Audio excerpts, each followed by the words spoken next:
It's a community town hall meeting on electoral reforms holding in Port Harcourt, Rivers State, organized by the Peering, Advocacy and Advancement Center in Africa, PACA.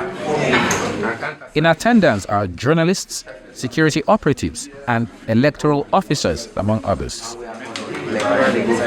The main focus of the conversations here include ways to reform the electoral process and educate the citizenry on the Electoral Act. What we are practicing in Nigeria already is first past the post system. The INEC rep makes a case for inclusivity. The INEC is trying to deepen this policy by creating some sensitive departments in INEC. This Department of Gender and Inclusivity has been created in the headquarters, which streamlines all activities of gender policy in INEC. And with expansion and access given to people living with disabilities to all electoral processes are equally one of the moves we've made to deepen this inclusivity policy in the country, to go along to foster all-inclusive participation in the election. Then the conversation goes into a panel session, and the challenges journalists and security operatives face is brought to the fore. With all that happens to journalists, we are not deterred by those kind of things.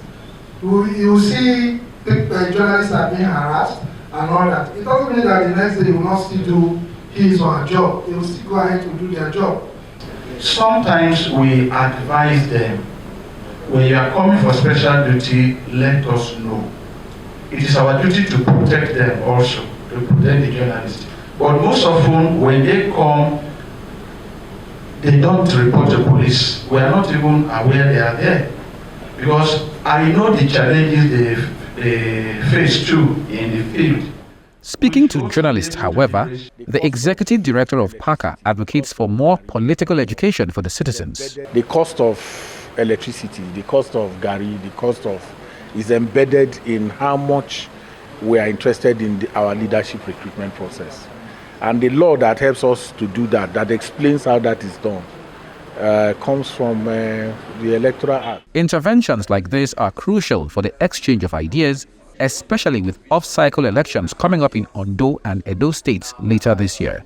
Charles Oporum, Channels Television News.